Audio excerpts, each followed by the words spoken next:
3월 31일 드디어 첫방을 시작한 퀸덤2 1화에선 각 팀이 처음 만나 인사를 나누고 1차 경연인 대표곡 대결을 펼치는 모습이 그려졌는데요. 이 1차 경연에서 무대를 찍고 화제성까지 다 가져간 참가자가 있었죠. 경연 안 했더니 콘서트를 해버린 효린 노래 잘하는 거야 워낙 잘 알고 있었지만 많은 사람들이 이 무대를 보고 새롭게 효린에게 빠져들기 시작했다고 합니다. 심지어 바다 건너 일본 포털 사이트 검색어 순위에도 올랐다고 하네요. 데뷔 13년차 가수에게 새삼 입덕하게 만드는 효린의 매력은 무엇일까요?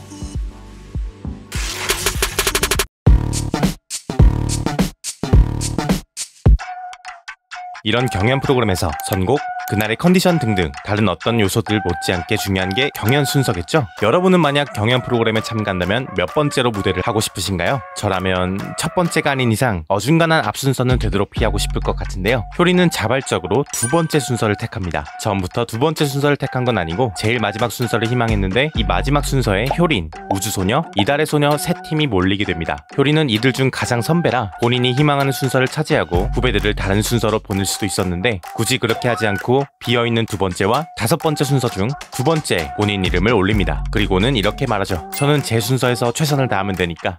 그렇게 해서 보여준 무대가 현재 유튜브 조회수 500만을 향해 가는 트로피컬 버전 터치 마이 바디.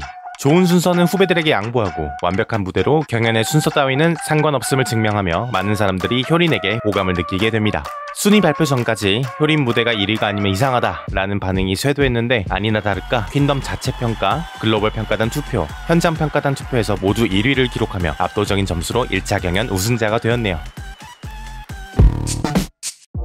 4인조였던 C스타 시절의 히트곡을 효린 혼자서 소화한다는 건 결코 쉽지 않은 일이었을 겁니다. 효린은 스타쉽 엔터테인먼트와 계약이 끝난 뒤 1인 기획사인 브리지를 설립하여 활동 중인데요. 이 화제의 터치 마이 바디 경연 무대도 선곡부터 무대 컨셉, 퍼포먼스 아이디어, 편곡 방향까지 홀로 구상을 했다고 하네요. 효린은 데뷔 전 연습생 시절부터 남다른 근성을 소유하고 있었는데요. 잠깐 데뷔 전 썰을 풀어보면 명불허전 보컬답게 JYP 공채 2기 오디션에서 1위로 합격하여 EXID 한이, 시크릿 송지은, 베스티 유지와 함께 리틀 빅마마 컨셉으로 데뷔할 예정이었다고 합니다. 하지만 이 프로젝트가 무산되면서 JYP에서 나와 스타쉽 오디션을 보았는데요. 그때 불렀던 곡이 크리스티나 아길레나의 Hurt.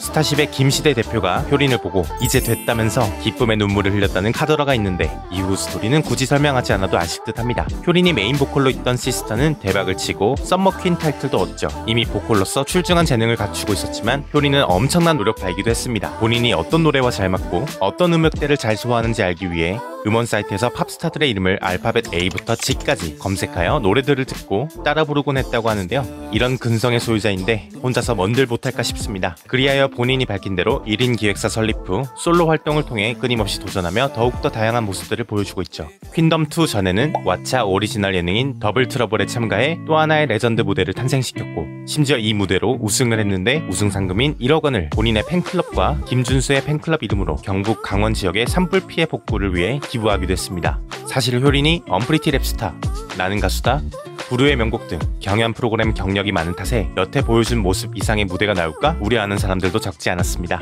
다른 참가자들에 비해 기대감과 관심도가 오히려 낮은 편이었는데 퀸덤2 첫 경연에서 대중의 이런 우려와 걱정을 날려버리고 효린 때문에 퀸덤 본다는 반응을 이끌었죠. 근데 저는 재밌어 하는 것 같아요. 뭔가 해내고 싶은 목표라든지 이런 게 뚜렷하면 사람들이 더 달려갈 때 힘이 더 나잖아요. 그래서 매력적인 것 같아요. 저는 경쟁이라는 게.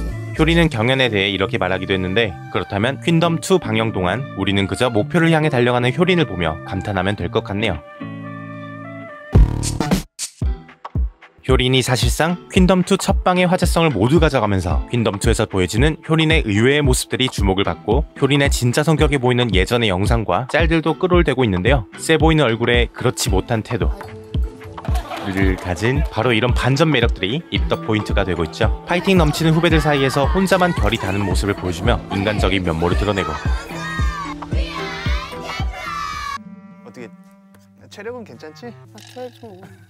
코로나 확진으로 1차 경연을 함께하지 못한 이달의 소녀 이름을 큐시트에 적어주는 이런 스윗함에 이달의 소녀와 팬들을 아주 감동의 도가니로 몰아넣기도 했습니다. 그리고 한때 소속사 후배였던 우주소녀 엑시와의 서사에 덕후들이 술렁이기도 했는데요. 우주소녀 엑시는 연습생 시절 효린과 함께 언프리티 랩스타 2에 출연했었는데 당시 엑시를 향해 효린 낙하산이라는 부정적인 시선이 쏟아졌었다고 합니다. 그 곁에서 효린이 경연을 잘 해나갈 수 있도록 도움을 줬다고 하는데 이제 동등한 위치에서 경쟁을 펼치게 되었고 우주소녀 엑시는 자신들의 성장을 효린에게 보여주고 싶은 마음에 효린을 마스로 선택하게 됐죠.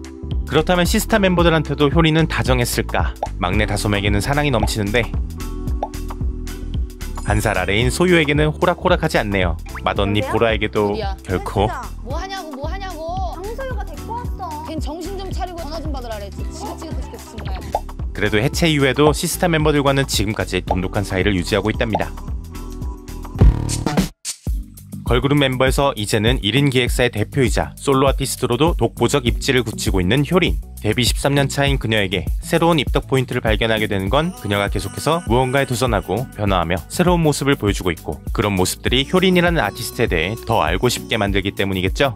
소속사를 나와 1인 기획사를 설립한 지 얼마 되지 않았을 때 효린은 이런 말을 하기도 했습니다.